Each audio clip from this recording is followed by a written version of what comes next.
우리는 왜 사랑했던 사람과 헤어질 때 이토록 깊은 고통을 느낄까요? 평생을 함께하리라 약속했던 인연이 끊어질 때 마음은 왜 이렇게 무너질까요? 이혼이라는 결정을 내릴 때, 혹은 그 결정을 받아들여야 할 때, 우리는 단순히 법적인 관계의 종료만을 경험하는 것이 아닙니다. 마치 자신의 일부가 찢겨나가는 듯한 아픔을 느끼고 미래에 대한 막연한 두려움에 사로잡히며 과거의 모든 순간들이 무의미해지는 것 같은 허무함에 빠집니다. 어쩌면 이 고통 속에서 우리가 진정으로 두려워하는 것은 관계의 종료 그 자체가 아니라 이런 질문들인지도 모릅니다. 내가 지은 업보는 어떻게 되는 것일까? 전생부터 이어진 인연의 끈은 완전히 사라지는 것일까? 이혼을 하면 나쁜 업을 더 짓는 것은 아닐까? 다음 생에는 어떤 과보를 받게 될까? 오늘 우리는 이 깊고 무거운 질문들 앞에서 부처님의 가장 근원적인 가르침, 업과 윤회의 진리 속으로 깊이 들어가는 여정을 시작하려 합니다. 이 한 시간의 법문이 억지로 관계를 유지하거나 고통을 참아내는 방법이 아니라 업의 본질을 꿰뚫어 봄으로써 스스로 자유와 평온을 얻는 소중한 깨달음의 시간이 되기를 발언합니다.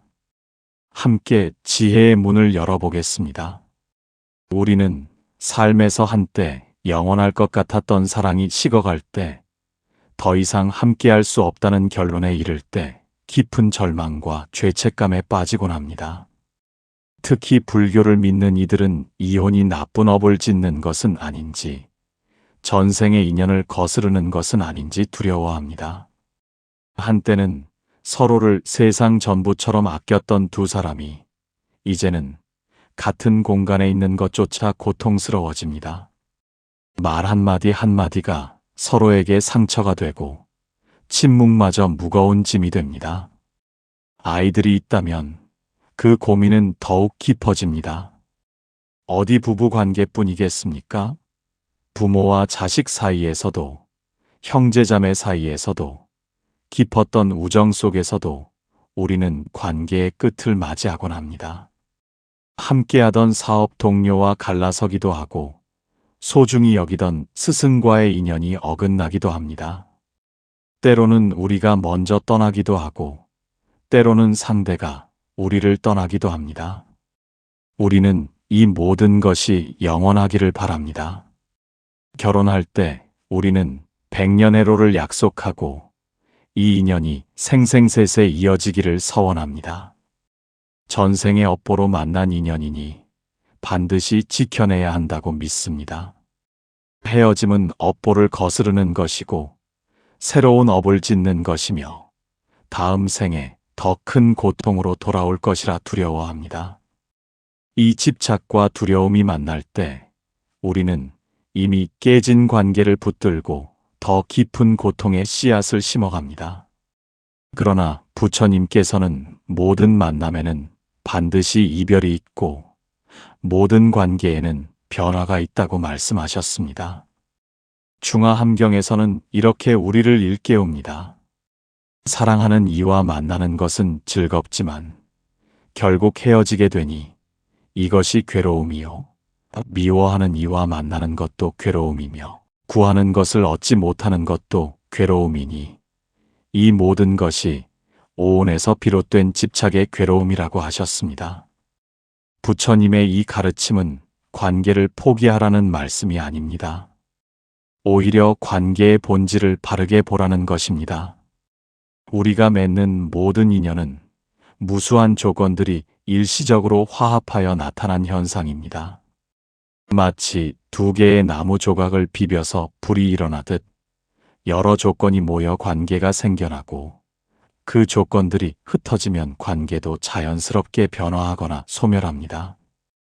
이것이 연기의 법칙입니다. 이혼 역시 이 연기의 법칙 속에 있습니다. 두 사람을 하나로 묶었던 조건들, 사랑, 신뢰, 공통의 목표, 서로에 대한 이해와 배려, 이런 것들이 하나둘 사라질 때 관계는 자연스럽게 그 형태를 바꾸거나 끝을 맞이합니다. 이것을 나쁜 업이라고 말할 수 있을까요? 마치 봄에 피었던 꽃이 여름이 지나고 가을이 오면 지는 것을 나쁘다고 말할 수 없듯이 조건이 다했을 때 관계가 변화하는 것 자체는 선도 악도 아닙니다. 그것은 단지 법칙일 뿐입니다. 한제가 신자가 부처님을 찾아왔습니다. 세존이시여, 저는 더 이상 남편과 함께할 수 없습니다. 그는 저를 때리고 모욕하며 다른 여인들과 어울립니다. 그러나 저는 결혼의 서약을 어기는 것이 두렵습니다. 이것이 업보를 거스르는 것은 아닙니까? 부처님께서 답하셨습니다. 관계를 유지하는 것 자체가 선업이 아니고 관계를 끝내는 것 자체가 악업이 아니니라. 그대가 어떤 마음으로, 무슨 이유로, 어떻게 행동하는가가 업을 만드는 것이니라. 그렇다면 무엇을 보아야 합니까? 부처님께서 말씀하셨습니다. 그대의 마음을 보아라. 집착으로 붙들고 있는가 아니면 자비로 놓아주는가? 분노로 떠나는가 아니면 지혜로 분리되는가?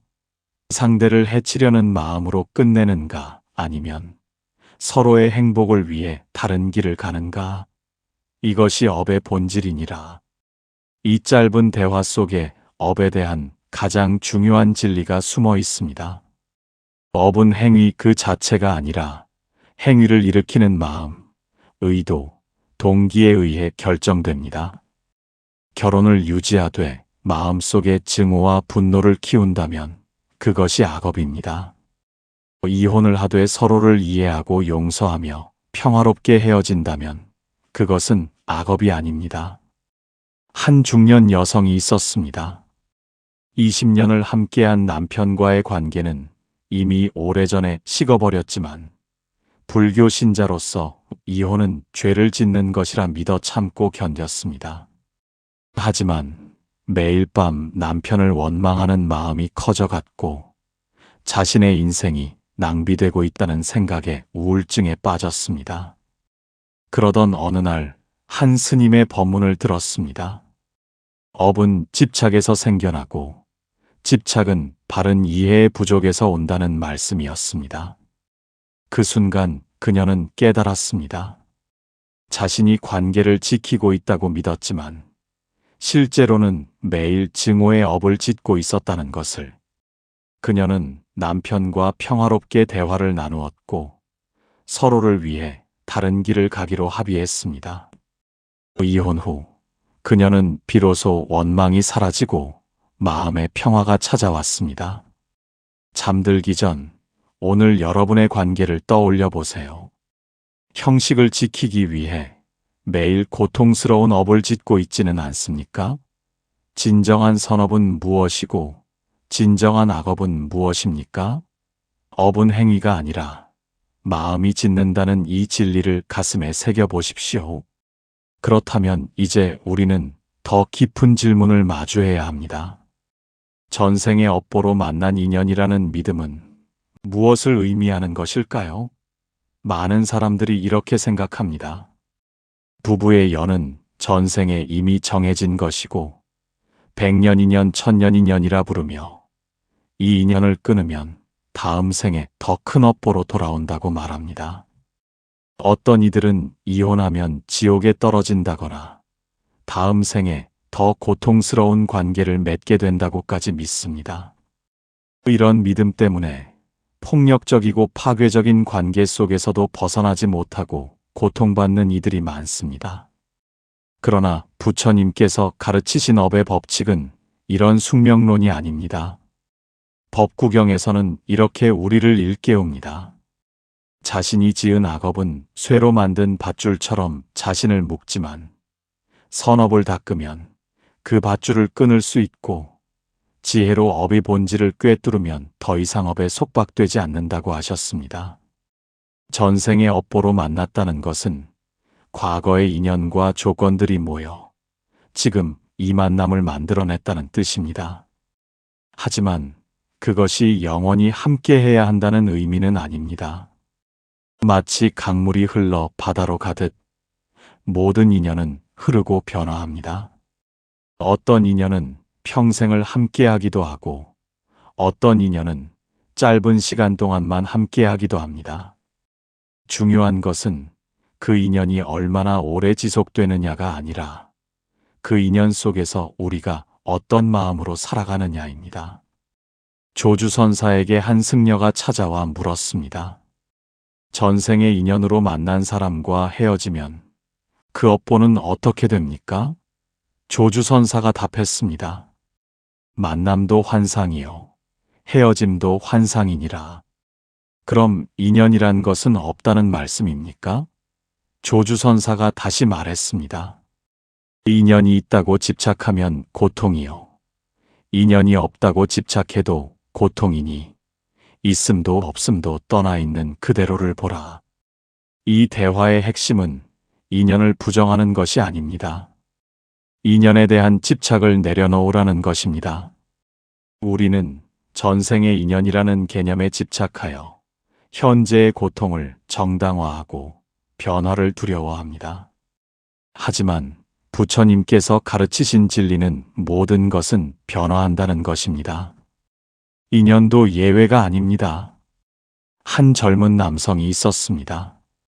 아내와의 관계는 오래전부터 깨져 있었지만 전생의 업보라고 믿으며 10년을 참아왔습니다. 어느 날 그는 화엄경의 한 구절을 읽었습니다.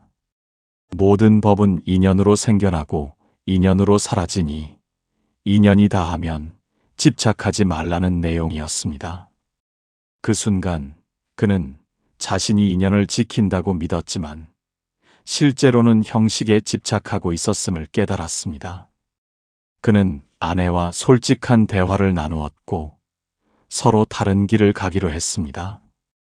이혼 후 두 사람은 오히려 서로를 존중하는 좋은 친구가 되었습니다. 잠들기 전 여러분이 집착하고 있는 것이 무엇인지 살펴보세요. 인연 그 자체입니까? 아니면 인연이라는 개념에 대한 집착입니까? 전생의 업보로 만났다면 그것은 함께 고통받으라는 뜻이 아니라 서로 배우고 성장하라는 뜻은 아닐까요? 화엄경에서는 이렇게 말씀하십니다. 모든 법은 인연으로 생겨나고 인연으로 사라지니 인연이 다하면 집착하지 말라. 우리는 종종 이혼을 하면 새로운 나쁜 업을 짓는 것이라 두려워하곤 합니다. 혼인의 서약을 깨뜨리는 것, 가정을 파괴하는 것, 아이들에게 상처를 주는 것, 이 모든 것이 악업이 되어 다음 생의 과보로 돌아올 것이라 믿습니다. 그러나 부처님께서는 금강경을 통해 업의 본질에 대해 깊이 말씀하셨습니다. 과거에 지은 업이 있다 해도 그것은 고정되어 변하지 않는 실체가 아니며 현재의 바른 이해와 실천으로 변화시킬 수 있다고 하셨습니다. 업은 실체가 없고 단지 원인과 조건이 모여 나타나는 현상일 뿐이라고 하셨습니다. 이혼 그 자체는 선도 악도 아닙니다. 중요한 것은 어떤 마음으로, 왜, 어떻게 이혼에 이르렀는가입니다. 만약 상대를 해치려는 마음, 복수하려는 마음, 자신의 욕망만을 채우려는 마음으로 이혼한다면 그것은 악업입니다. 하지만 서로의 행복을 진심으로 바라며 더 이상 함께하는 것이 두 사람 모두에게 고통이라는 것을 지혜롭게 인식하고 평화롭게 헤어진다면 그것은 악업이 아닙니다. 오히려 집착을 내려놓는 지혜의 실천입니다. 임재선사에게 한 제자가 물었습니다. 저는 아내와 헤어지려 합니다. 하지만 이것이 악업을 짓는 것은 아닌지 두렵습니다. 임재선사가 소리쳤습니다. 선악을 따지는 그 마음이 이미 업이니라. 제자가 당황하여 물었습니다. 그럼 어떻게 해야 합니까? 임재선사가 답했습니다. 선악을 떠나 지금 이 순간 무엇이 자비로운 선택인지를 보라.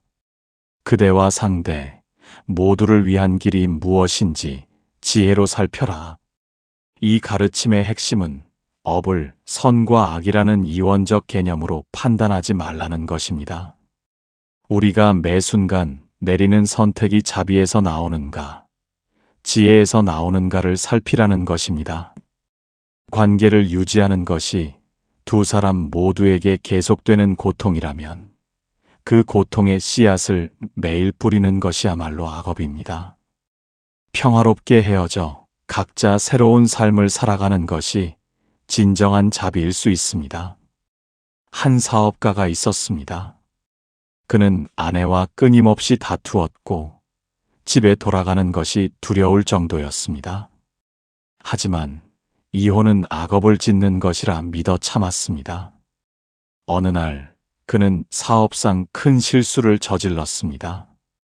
집안의 불화로 인한 스트레스가 일에까지 영향을 미친 것입니다. 그는 깨달았습니다. 관계를 유지한다는 명분으로 자신도 망치고 아내도 불행하게 만들고 있었다는 것을. 두 사람은 상담을 통해 솔직하게 대화를 나누었고 함께하는 것보다 따로 사는 것이 서로에게 더 나은 선택임을 인정했습니다. 이혼 후 그는 비로소 일에 집중할 수 있었고 전 아내도 자신의 꿈을 펼칠 수 있었습니다. 잠들기 전 여러분의 두려움을 들여다보세요. 악업에 대한 두려움 때문에 매일 더 큰 고통의 씨앗을 뿌리고 있지는 않습니까? 진정한 악업은 이혼 그 자체가 아니라 자비와 지혜를 잃은 마음이라는 것을 기억하십시오. 금강경에서는 이렇게 말씀하십니다. 과거에 지은 업이 있다 해도 그것은 고정된 실체가 아니며 현재의 바른 이해와 실천으로 변화시킬 수 있다. 이처럼 업의 본질을 알았다면 이제 우리는 이혼 후 실제로 어떤 업들이 소멸되고 어떤 새로운 업들이 생겨나는지를 살펴보아야 합니다. 결혼 생활 중에 우리는 수많은 업을 짓습니다. 서로를 아끼고 돌보는 선업도 있지만 다투고 원망하고 미워하는 악업도 있습니다. 약속을 지키려 애쓰는 업도 있고 상대를 무시하고 상처 주는 업도 있습니다. 이 모든 업들은 마음의 밭에 씨앗으로 심어져 조건이 갖춰지면 싹을 틔웁니다. 이혼을 할 때 과거에 지은 업들이 모두 사라지는 것은 아닙니다. 법구경에서는 이렇게 가르칩니다. 지은 업은 반드시 과보를 맺는다고 하셨습니다. 하지만 그 과보의 형태는 고정되어 있지 않고 현재의 마음과 행동에 따라 달라질 수 있다고 하셨습니다. 결혼 생활 중 상대에게 준 상처와 고통은 업으로 남아 있습니다. 그것은 이혼한다고 해서 자동으로 사라지지 않습니다. 하지만 이혼 과정에서 어떤 마음을 내느냐에 따라 그 업의 무게는 달라집니다.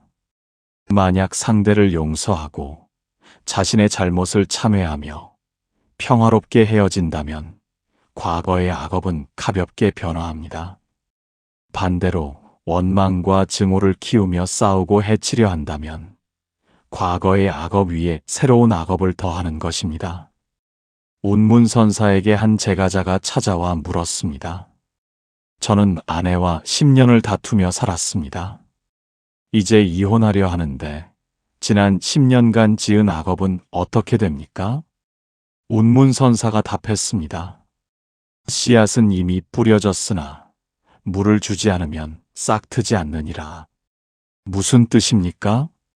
운문선사가 말했습니다. 과거의 업은 바꿀 수 없으나 그 업이 어떤 과보로 이끌지는 지금 이 순간의 마음에 달려 있느니라. 용서하고 놓아주면 씨앗은 말라버리고 원망하고 집착하면 씨앗은 자라나느니라. 이 가르침은 매우 중요합니다. 과거는 바꿀 수 없지만 과거의 업이 어떤 결과를 맺을지는 현재의 우리 마음에 달려 있다는 것입니다. 마치 씨앗이 땅에 떨어졌어도 물과 햇빛이 없으면 싹트지 못하듯 업의 씨앗도 조건이 갖춰져야 과보를 맺습니다. 그 조건을 만드는 것이 바로 현재의 마음입니다. 한 여성이 있었습니다. 남편의 외도로 깊이 상처받았고 이혼 과정에서 남편에게 복수하려 했습니다. 재산을 모두 가져가려 했고 아이들이 아버지를 미워하게 만들려 했습니다. 하지만 어느 날 스님의 법문을 들었습니다. 원망은 새로운 독을 마시는 것이고 용서는 자신을 자유롭게 하는 것이라는 내용이었습니다. 그녀는 깊이 참회했습니다. 과거 남편에게서 받은 상처도 고통이었지만 지금 자신이 키우는 원망이 더 큰 독이라는 것을 깨달았습니다. 그녀는 남편을 용서하기로 했습니다. 완전히 잊을 수는 없었지만 더 이상 복수하려는 마음을 키우지 않았습니다. 이혼 후 그녀는 마음의 평화를 찾았고 새로운 삶을 시작할 수 있었습니다. 잠들기 전 여러분이 붙들고 있는 과거를 떠올려 보세요. 그 과거에 물을 주고 있습니까? 아니면 말려버리고 있습니까? 용서는 상대를 위한 것이 아니라 자신을 자유롭게 하는 것임을 기억하십시오. 유마경에서는 이렇게 말씀하십니다. 과거의 업은 바꿀 수 없으나 그 업이 어떤 과보로 이끌지는 지금 이 순간의 마음에 달려있다. 어디 과거의 업뿐이겠습니까? 이혼 과정에서 그리고 이혼 후에 우리는 새로운 업을 짓게 됩니다. 이혼을 결정하는 순간부터 새로운 업의 씨앗이 뿌려지기 시작합니다. 어떤 마음으로 이혼을 결정하는가? 이혼 과정에서 상대를 어떻게 대하는가? 이혼 후 어떤 마음으로 살아가는가? 이 모든 것이 새로운 업을 만들어냅니다. 만약 이혼을 자유를 얻는 기회로만 생각하고 그동안 억눌렸던 욕망을 마음껏 펼치려 한다면 그것은 방일의 업을 짓는 것입니다. 반대로 이혼을 자신을 돌아보고 성장하는 기회로 삼는다면 그것은 지혜의 업을 짓는 것입니다. 상대를 원망하고 주변 사람들에게 상대의 잘못을 떠들어댄다면 그것은 악업입니다. 상대를 이해하려 노력하고 자신의 부족함을 인정한다면 그것은 선업입니다. 열반경에서는 이렇게 우리를 일깨웁니다. 모든 업은 마음에서 일어나고 마음으로 소멸된다고 하셨습니다. 몸으로 짓는 업도 말로 짓는 업도 모두 마음이 먼저 일으키는 것이니 마음을 바르게 하면 업도 바르게 된다고 하셨습니다. 달마대사에게 한 구도자가 찾아와 물었습니다. 저는 이혼 후 새로운 삶을 시작하려 합니다.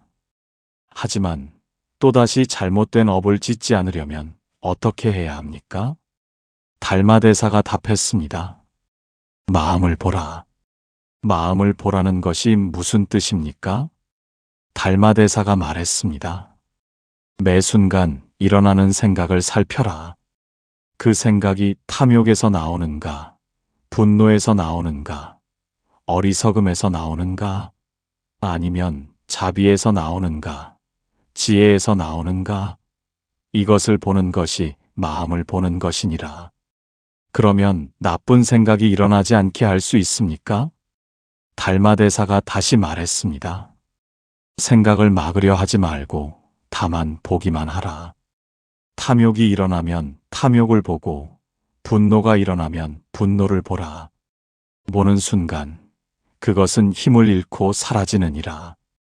이 대화는 업을 짓지 않는 핵심 방법을 보여줍니다. 나쁜 생각이나 감정이 일어나는 것 자체를 막을 수는 없습니다. 중요한 것은 그것을 알아차리는 것입니다. 분노가 일어날 때 그것에 휩쓸려 상대를 공격하면 악업이 됩니다. 하지만 분노가 일어나는 것을 알아차리고 그것이 단지 조건에 의해 일시적으로 나타난 현상임을 본다면 그 분노는 행동으로 옮겨지지 않고 저절로 사라집니다. 한 중년 남성이 있었습니다. 이혼 후 그는 자유를 만끽하려 했습니다. 늦은 시간까지 술을 마시고 여러 여성들과 만나고 돈을 함부로 쓰기 시작했습니다. 처음에는 즐거웠습니다. 그러나 시간이 지날수록 공허함이 커졌습니다. 그는 자유를 얻었다고 생각했지만 실제로는 욕망의 노예가 되어 있었습니다. 어느 날 그는 우연히 명상센터를 방문했고 6조 단경의 한 구절을 들었습니다. 밖의 모든 선악을 생각하지 않을 때 본성이 스스로 깨끗하고 맑아진다는 내용이었습니다. 그는 깊이 반성했습니다. 이혼은 새로운 방종의 시작이 아니라 자신을 돌아보는 기회여야 한다는 것을. 그는 명상을 시작했고 매일 자신의 마음을 관찰했습니다. 욕망이 일어날 때 그것을 알아차리고 분노가 일어날 때 그것을 보았습니다. 천천히 그의 마음은 고요해졌고 진정한 평화를 찾았습니다. 잠들기 전 오늘 하루 일어났던 생각들을 떠올려 보세요. 탐욕은 몇 번 일어났습니까? 분노는 몇 번 일어났습니까? 그것들을 알아차렸습니까? 아니면 그것에 휩쓸렸습니까? 알아차림이 곧 자유의 시작임을 기억하십시오. 6조 단경에서는 이렇게 말씀하십니다. 밖의 모든 선악을 생각하지 않을 때 본성이 스스로 깨끗하고 맑아진다. 우리는 종종 이혼 후 만나는 새로운 사람들과의 관계에서도 업의 법칙이 어떻게 작용하는지 궁금해하곤 합니다. 어떤 이들은 이렇게 생각합니다. 이혼한 사람은 이미 한 번 관계를 망쳤으니 다음 관계도 실패할 것이다. 전생의 업보가 나쁘기 때문에 행복한 관계를 맺을 수 없다. 이혼의 업보로 인해 다음 생에도 외롭게 살 것이다. 그러나 이것은 업에 대한 근본적인 오해입니다. 반야 심경에서는 이렇게 우리를 일깨웁니다. 고정된 실체란 존재하지 않으며 모든 것은 조건에 따라 생겨나고 사라진다고 하셨습니다. 업 역시 고정된 실체가 아닙니다. 변화할 수 있고 전환될 수 있습니다. 이혼은 한 관계의 끝이지만 동시에 새로운 시작입니다. 중요한 것은 과거의 관계에서 무엇을 배웠는가입니다. 왜 관계가 깨졌는지, 자신의 어떤 면이 문제였는지, 어떤 집착과 기대가 고통을 만들었는지를 깊이 성찰한다면 그것은 지혜의 업을 짓는 것입니다. 이 지혜는 다음 관계에서 같은 실수를 반복하지 않게 합니다. 반대로 과거의 관계를 돌아보지 않고 모든 책임을 상대에게만 돌리며 같은 패턴을 반복한다면 그것은 무명의 업을 짓는 것입니다. 이 무명은 다음 관계에서도 같은 고통을 만들어냅니다. 남전선사에게 한 여성이 찾아와 물었습니다. 저는 이혼 후 새로운 사람을 만났습니다. 그런데 전 남편과 같은 문제들이 다시 나타납니다. 이것이 제 업보입니까? 남전선사가 답했습니다.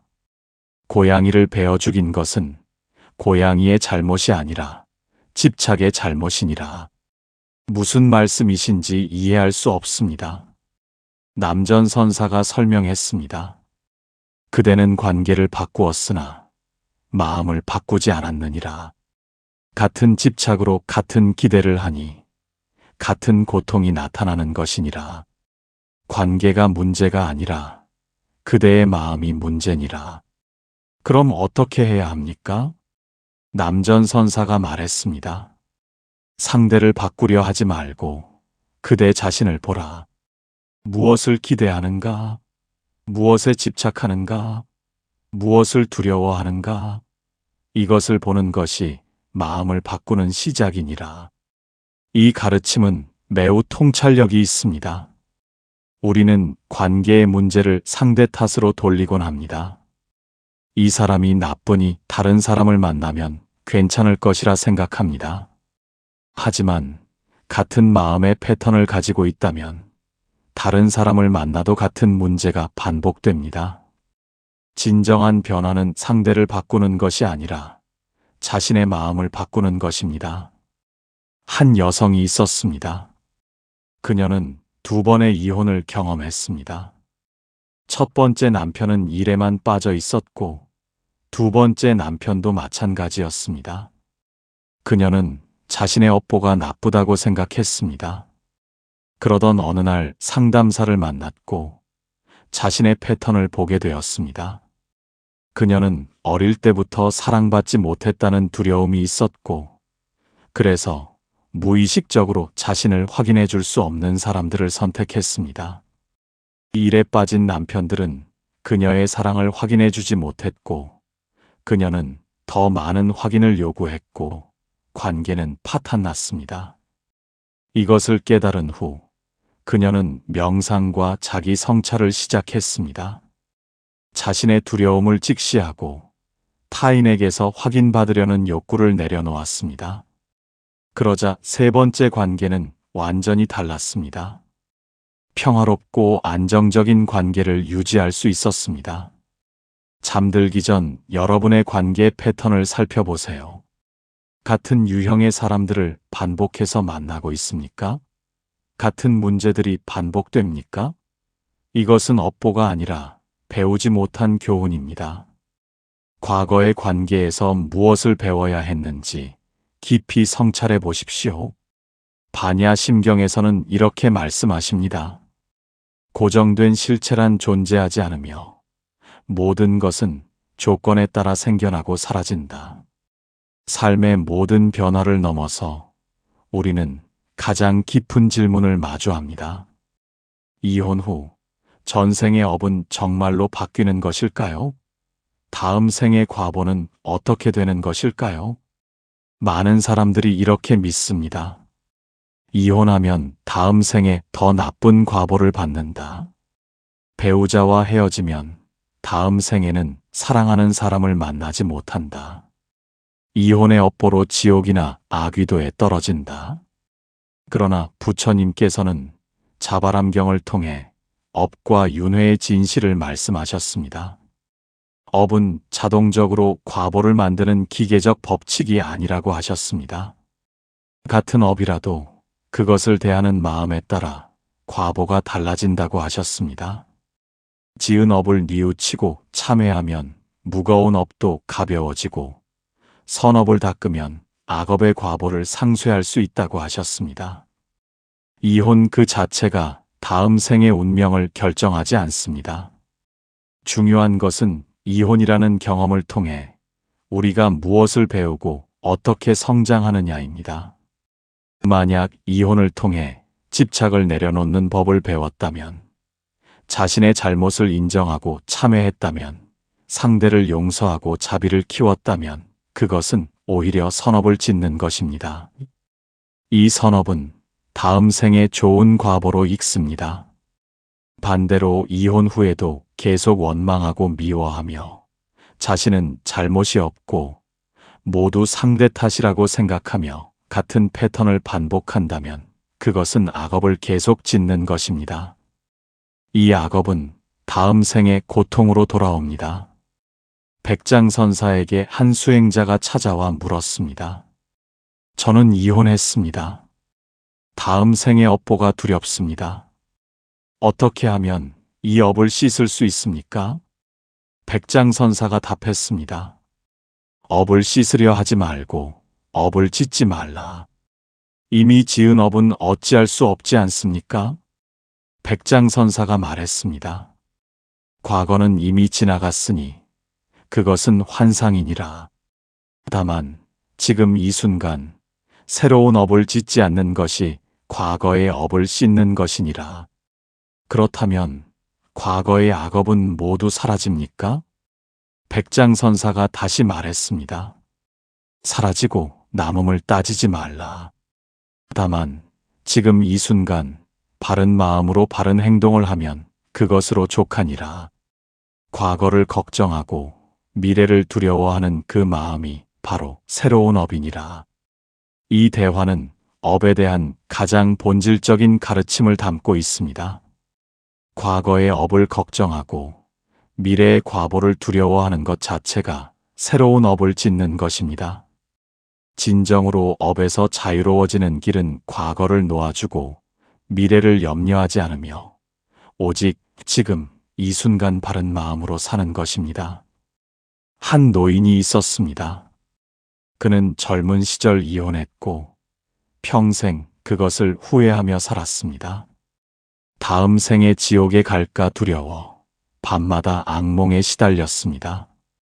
80평생을 과거의 죄책감과 미래의 두려움 속에서 보냈습니다. 임종을 앞두고 한 스님을 만났습니다. 스님이 물었습니다. 평생 무엇을 하셨습니까? 노인이 대답했습니다.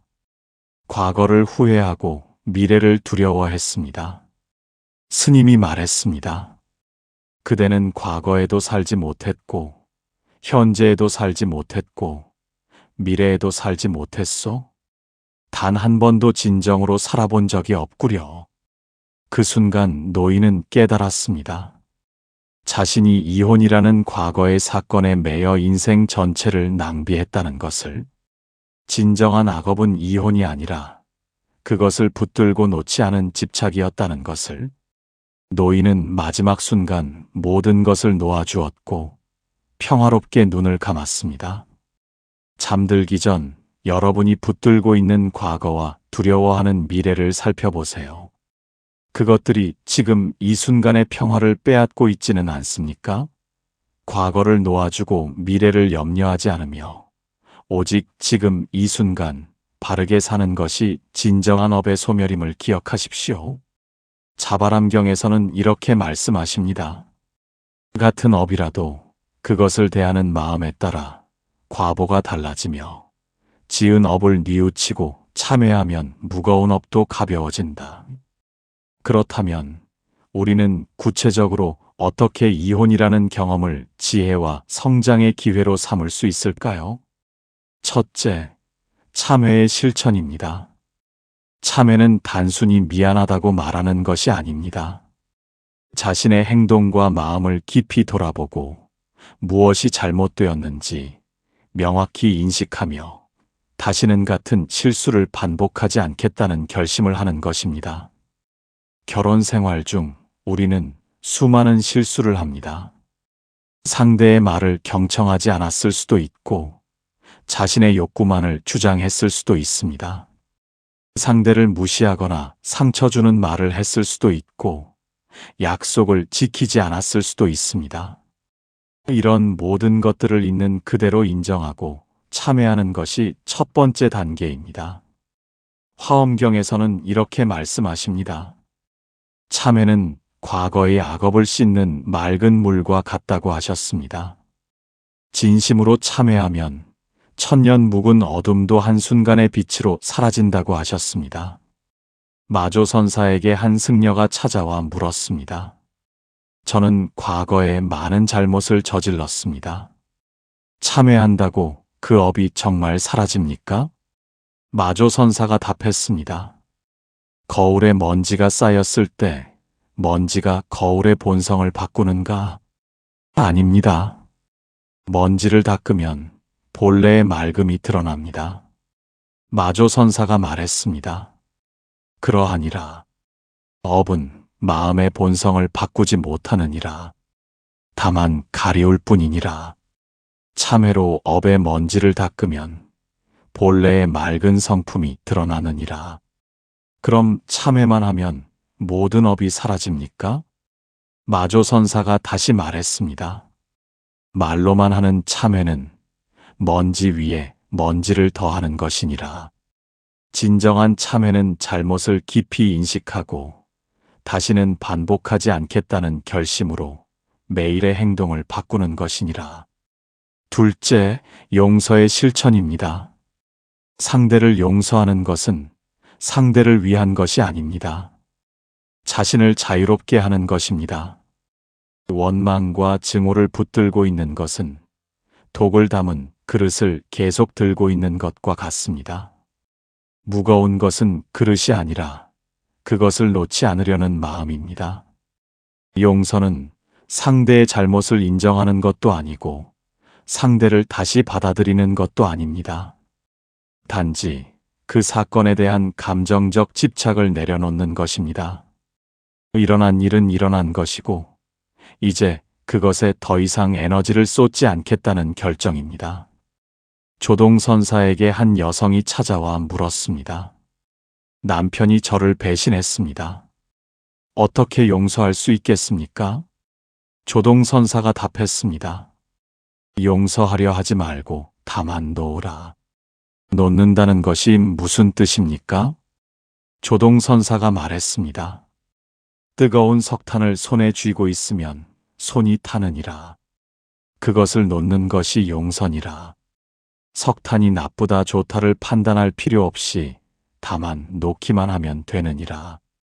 하지만 상대가 저지른 일은 분명 잘못입니다. 조동선사가 다시 말했습니다. 그러하니라. 그것은 상대의 업이니라.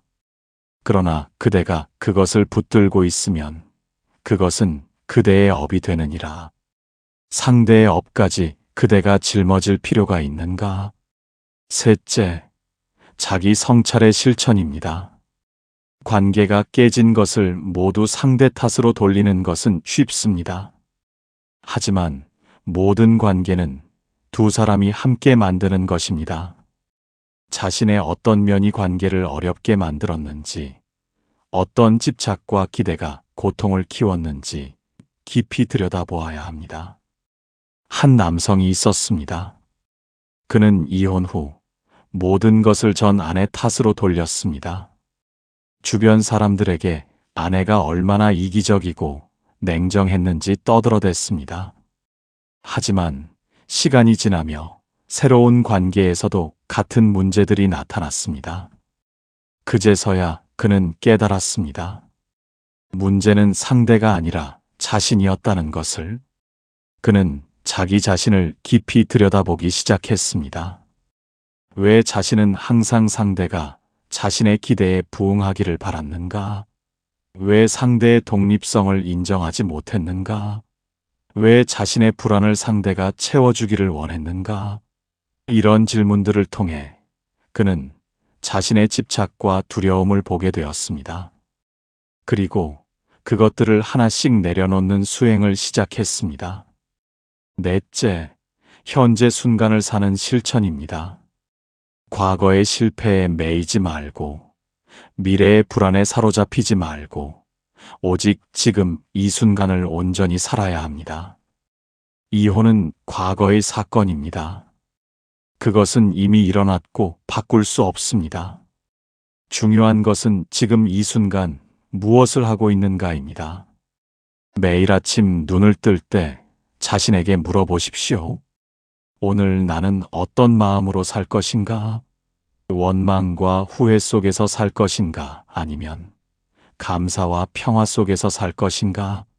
과거를 되씹으며 살 것인가? 아니면 지금 이 순간을 온전히 경험하며 살 것인가? 잠들기 전 오늘 하루를 돌아보세요. 참회해야 할 일이 있었습니까? 용서해야 할 일이 있었습니까? 자신을 성찰할 순간이 있었습니까? 현재에 머물렀던 순간이 있었습니까? 이 네 가지 실천이 매일의 삶 속에 자리 잡을 때 업은 저절로 정화됩니다. 화엄경에서는 이렇게 말씀하십니다. 참회는 과거의 악업을 씻는 맑은 물과 같으며 진심으로 참회하면 천년 묵은 어둠도 한순간의 빛으로 사라진다. 이처럼 업의 소멸과 정화를 알았다면 이제 우리는 새로운 삶을 어떻게 시작할 것인가를 생각해야 합니다.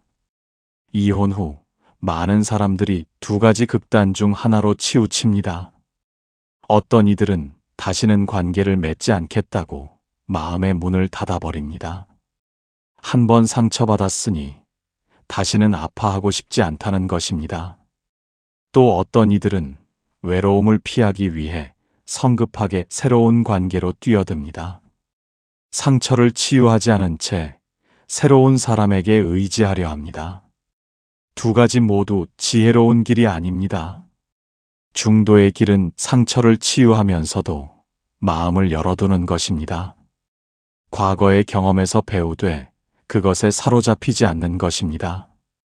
법구경에서는 이렇게 가르칩니다. 지나친 것도 모자란 것도 모두 고통이니 중도를 따라 균형 잡힌 삶을 살라고 하셨습니다. 해능대사에게 한 승려가 찾아와 물었습니다. 저는 이혼 후 모든 인연을 끊고 홀로 살려 합니다. 이것이 집착을 끊는 길입니까? 해능대사가 답했습니다. 밖의 인연을 끊는다고 마음의 인연이 끊어지는가? 무슨 말씀이신지 모르겠습니다. 해능대사가 설명했습니다. 사람을 피한다고 집착이 사라지지 않느니라. 집착은 밖에 있지 않고 마음에 있느니라.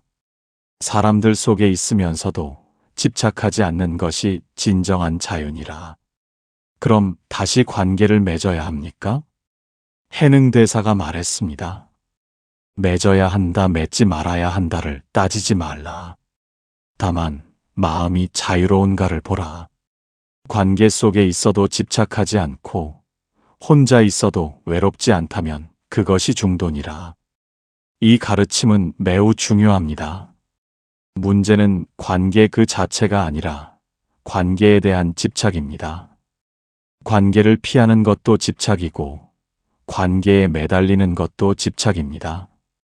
진정한 자유는 관계의 유무와 상관없이 마음이 평온한 상태입니다. 한 여성이 있었습니다. 이혼 후 그녀는 모든 남성을 멀리했습니다. 10년을 혼자 살았습니다. 자유롭다고 생각했지만 마음 깊은 곳에는 두려움이 자리 잡고 있었습니다. 다시 상처받을까봐, 다시 실패할까봐 두려웠습니다. 어느 날 그녀는 깨달았습니다. 자신이 관계를 피하는 것은 자유가 아니라 두려움의 다른 형태라는 것을. 그녀는 천천히 마음을 열기 시작했습니다. 새로운 사람들을 만나되 집착하지 않았습니다. 관계가 깊어지면 기쁘고 관계가 끝나도 괜찮았습니다. 비로소 진정한 자유를 맛보았습니다. 새로운 삶에서 가장 중요한 것은 자기 자신과의 관계를 회복하는 것입니다. 우리는 종종 타인과의 관계에 너무 많은 에너지를 쏟느라 자기 자신을 잃어버립니다. 결혼 생활 중에는 배우자의 필요와 기대에 맞추느라, 이혼 후에는 상처와 분노에 사로잡혀 정작 자기 자신이 누구인지, 무엇을 원하는지 모르게 됩니다. 명상을 시작하십시오. 매일 조용히 앉아 자신의 호흡을 관찰하고 일어나는 생각과 감정을 있는 그대로 바라보십시오. 판단하지 말고 밀어내려 하지 말고 단지 보기만 하십시오. 이것이 자기 자신과 다시 만나는 길입니다. 자신을 돌보십시오. 몸을 건강하게 하고 마음을 평온하게 하고 영혼을 풍요롭게 하는 일들을 하십시오. 좋아하는 책을 읽고 아름다운 음악을 듣고 자연 속을 걷고 의미 있는 일을 하십시오. 자신을 용서하십시오. 완벽하지 않아도 괜찮습니다. 실수했어도 괜찮습니다. 그것이 인간입니다. 자신에게 자비로운 친구가 되어 주십시오. 잠들기 전 자신에게 물어보세요. 오늘 나는 나 자신에게 친절했습니까? 나를 돌보았습니까? 나와 깊이 연결되는 순간이 있었습니까? 자기 자신과의 관계가 회복될 때 타인과의 관계도 자연스럽게 건강해집니다. 법구경에서는 이렇게 말씀하십니다. 지나친 것도 모자란 것도 모두 고통이니 중도를 따라 균형 잡힌 삶을 살라. 사랑하는 모든 분들, 오늘 우리는 부처님의 지혜를 따라 이혼과 업보에 대한 깊은 여정을 함께 했습니다. 업은 행위 그 자체가 아니라 마음이 짓는다는 것을 배웠고, 전생의 인연도 영원히 고정된 것이 아니라 변화할 수 있다는 것을 보았습니다. 이혼 그 자체는 선도 악도 아니며 중요한 것은 그 과정에서 어떤 마음을 내느냐라는 것을 알게 되었습니다. 과거의 업은 참회와 용서로 정화할 수 있고 새로운 업은 알아차림과 지혜로 짓지 않을 수 있다는 것을 배웠습니다. 관계의 끝은 동시에 새로운 시작이며 그 시작은 자기 자신과의 깊은 만남에서 시작된다는 것을 깨달았습니다. 어떤 이가 부처님께 여쭈었습니다. 세존이시여, 저는 분명 무상과 무아와 연기를 이해했는데도 삶은 여전히 고단합니다. 왜일까요? 부처님께서는 조용히 말씀하셨습니다. 그대는 무상을 들었을 뿐 무상을 살지 않았고 무아를 알았을 뿐 무아를 체험하지 않았으며 연기를 이해했을 뿐 연기를 실천하지 않았느니라. 이 한마디가 우리 모두에게 깊은 울림이 되기를 바랍니다. 오늘의 법문을 듣고 고개를 끄덕이는 것에서 그치지 마십시오. 이제부터라도 우리는 업의 진리를 머리로만 아는 것이 아니라 매 순간의 삶으로 살아내는 사람이 되어야겠습니다. 이혼을 경험했든 아니든, 관계의 어려움을 겪고 있든 아니든, 우리 모두는 끊임없이 업을 짓고 있습니다. 매 순간의 생각, 말, 행동이 업의 씨앗입니다. 그 씨앗이 어떤 과보로 익을지는 지금 이 순간 우리의 마음에 달려 있습니다. 과거를 놓아주십시오. 미래를 염려하지 마십시오. 오직 지금 이 순간 자비롭고 지혜로운 마음으로 사십시오. 그것이 모든 업을 정화하고 새로운 행복의 씨앗을 뿌리는 길입니다. 부디 여러분의 마음의 불안과 고통 대신 지혜에서 비롯된 평화와 자비가 강물처럼 흐르기를 진심으로 발언합니다. 모든 관계 속에서 집착 없는 사랑을, 모든 이별 속에서 원망 없는 놓아줌을, 모든 순간 속에서 깨어있는 알아차림을 얻으시기를 기원합니다. 마음의 평화를 얻으셨다면 좋아요로 응답해 주시고 댓글에 나무아미타불 관세음보살을 남겨주시며 복을 지어보세요. 이 법문이 인연 닿는 모든 이들에게 전해져 온 세상이 고통에서 벗어나 행복하기를 기원합니다. 우리는 왜 사랑했던 사람과 헤어질 때 이토록 깊은 고통을 느낄까요? 평생을 함께하리라 약속했던 인연이 끊어질 때 마음은 왜 이렇게 무너질까요? 이혼이라는 결정을 내릴 때 혹은 그 결정을 받아들여야 할 때 우리는 단순히 법적인 관계의 종료만을 경험하는 것이 아닙니다. 마치 자신의 일부가 찢겨나가는 듯한 아픔을 느끼고 미래에 대한 막연한 두려움에 사로잡히며 과거의 모든 순간들이 무의미해지는 것 같은 허무함에 빠집니다. 어쩌면 이 고통 속에서 우리가 진정으로 두려워하는 것은 관계의 종료 그 자체가 아니라 이런 질문들인지도 모릅니다. 내가 지은 업보는 어떻게 되는 것일까? 전생부터 이어진 인연의 끈은 완전히 사라지는 것일까? 이혼을 하면 나쁜 업을 더 짓는 것은 아닐까? 다음 생에는 어떤 과보를 받게 될까? 오늘 우리는 이 깊고 무거운 질문들 앞에서 부처님의 가장 근원적인 가르침, 업과 윤회의 진리 속으로 깊이 들어가는 여정을 시작하려 합니다. 이 한 시간의 법문이 억지로 관계를 유지하거나 고통을 참아내는 방법이 아니라 업의 본질을 꿰뚫어 봄으로써 스스로 자유와 평온을 얻는 소중한 깨달음의 시간이 되기를 발언합니다. 함께 지혜의 문을 열어보겠습니다. 우리는 삶에서 한때 영원할 것 같았던 사랑이 식어갈 때, 더 이상 함께할 수 없다는 결론에 이를 때 깊은 절망과 죄책감에 빠지곤 합니다. 특히 불교를 믿는 이들은 이혼이 나쁜 업을 짓는 것은 아닌지, 전생의 인연을 거스르는 것은 아닌지 두려워합니다.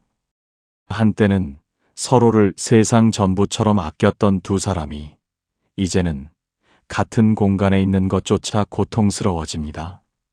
말 한마디 한마디가 서로에게 상처가 되고 침묵마저 무거운 짐이 됩니다.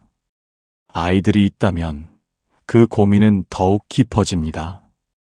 어디 부부 관계뿐이겠습니까?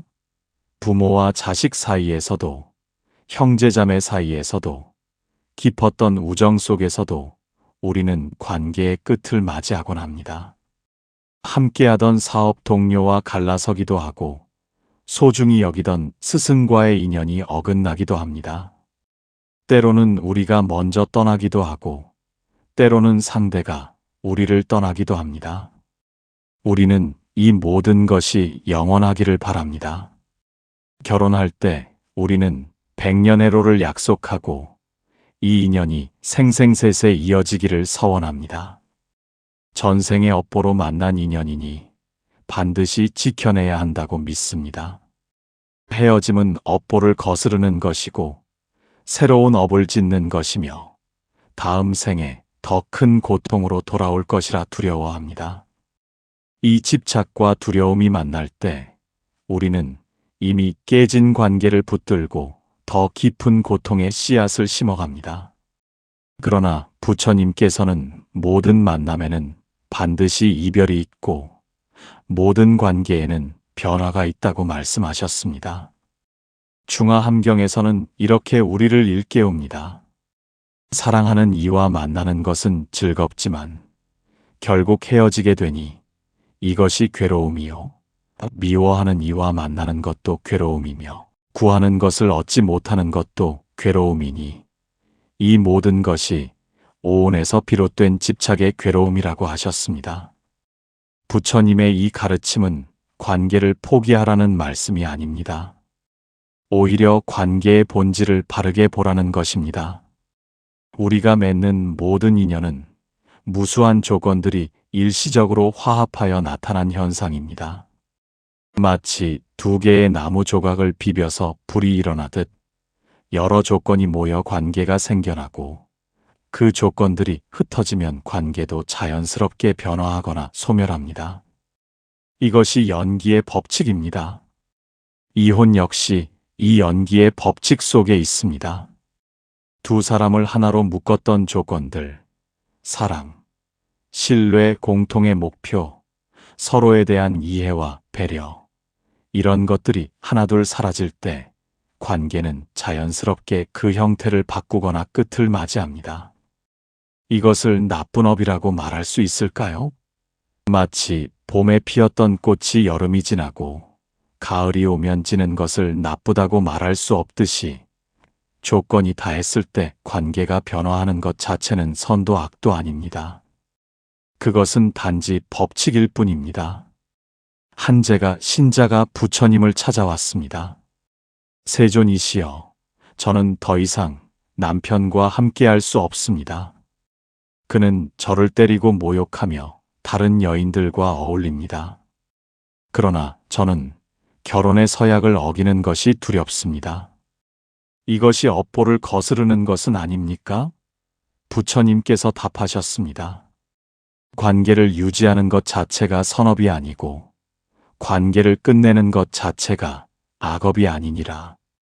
그대가 어떤 마음으로, 무슨 이유로, 어떻게 행동하는가가 업을 만드는 것이니라. 그렇다면 무엇을 보아야 합니까? 부처님께서 말씀하셨습니다. 그대의 마음을 보아라. 집착으로 붙들고 있는가 아니면 자비로 놓아주는가? 분노로 떠나는가 아니면 지혜로 분리되는가?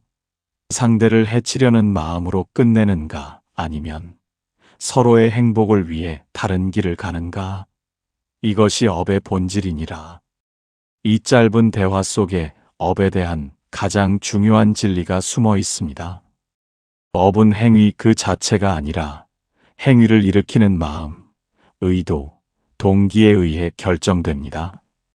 결혼을 유지하되 마음속에 증오와 분노를 키운다면 그것이 악업입니다. 이혼을 하되 서로를 이해하고 용서하며 평화롭게 헤어진다면 그것은 악업이 아닙니다. 한 중년 여성이 있었습니다. 20년을 함께한 남편과의 관계는 이미 오래전에 식어버렸지만 불교 신자로서 이혼은 죄를 짓는 것이라 믿어 참고 견뎠습니다. 하지만 매일 밤 남편을 원망하는 마음이 커져갔고 자신의 인생이 낭비되고 있다는 생각에 우울증에 빠졌습니다. 그러던 어느 날 한 스님의 법문을 들었습니다. 업은 집착에서 생겨나고 집착은 바른 이해의 부족에서 온다는 말씀이었습니다. 그 순간 그녀는 깨달았습니다. 자신이 관계를 지키고 있다고 믿었지만 실제로는 매일 증오의 업을 짓고 있었다는 것을. 그녀는 남편과 평화롭게 대화를 나누었고 서로를 위해 다른 길을 가기로 합의했습니다. 이혼 후 그녀는 비로소 원망이 사라지고 마음의 평화가 찾아왔습니다. 잠들기 전 오늘 여러분의 관계를 떠올려 보세요. 형식을 지키기 위해 매일 고통스러운 업을 짓고 있지는 않습니까?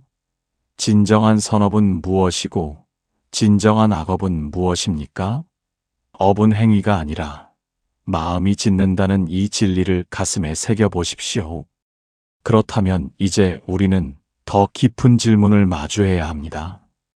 전생의 업보로 만난 인연이라는 믿음은 무엇을 의미하는 것일까요? 많은 사람들이 이렇게 생각합니다. 부부의 연은 전생에 이미 정해진 것이고 100년 인연, 1000년 인연이라 부르며 이 인연을 끊으면 다음 생에 더 큰 업보로 돌아온다고 말합니다. 어떤 이들은 이혼하면 지옥에 떨어진다거나 다음 생에 더 고통스러운 관계를 맺게 된다고까지 믿습니다. 이런 믿음 때문에 폭력적이고 파괴적인 관계 속에서도 벗어나지 못하고 고통받는 이들이 많습니다. 그러나 부처님께서 가르치신 업의 법칙은 이런 숙명론이 아닙니다. 법구경에서는 이렇게 우리를 일깨웁니다.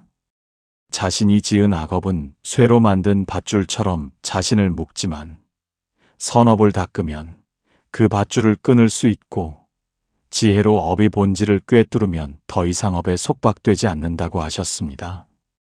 전생의 업보로 만났다는 것은 과거의 인연과 조건들이 모여 지금 이 만남을 만들어냈다는 뜻입니다. 하지만 그것이 영원히 함께해야 한다는 의미는 아닙니다. 마치 강물이 흘러 바다로 가듯 모든 인연은 흐르고 변화합니다. 어떤 인연은 평생을 함께하기도 하고 어떤 인연은 짧은 시간 동안만 함께하기도 합니다.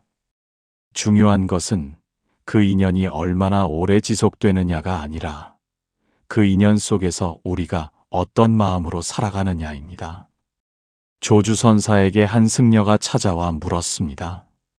전생의 인연으로 만난 사람과 헤어지면 그 업보는 어떻게 됩니까? 조주선사가 답했습니다. 만남도 환상이요, 헤어짐도 환상이니라. 그럼 인연이란 것은 없다는 말씀입니까? 조주선사가 다시 말했습니다. 인연이 있다고 집착하면 고통이요, 인연이 없다고 집착해도 고통이니 있음도 없음도 떠나 있는 그대로를 보라. 이 대화의 핵심은 인연을 부정하는 것이 아닙니다. 인연에 대한 집착을 내려놓으라는 것입니다. 우리는 전생의 인연이라는 개념에 집착하여 현재의 고통을 정당화하고 변화를 두려워합니다. 하지만 부처님께서 가르치신 진리는 모든 것은 변화한다는 것입니다. 인연도 예외가 아닙니다. 한 젊은 남성이 있었습니다.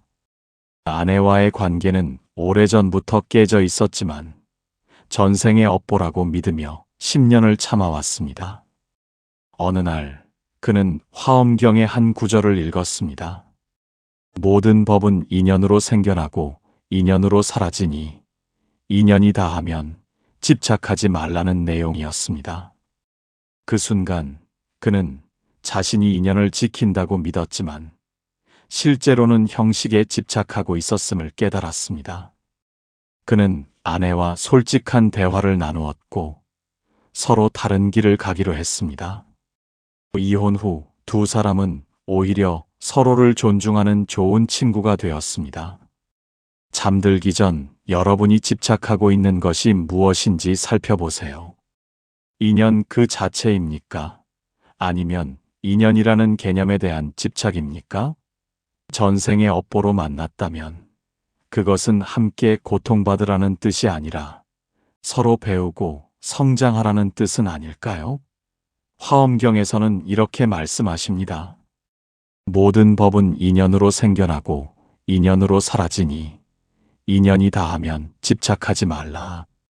우리는 종종 이혼을 하면 새로운 나쁜 업을 짓는 것이라 두려워하곤 합니다.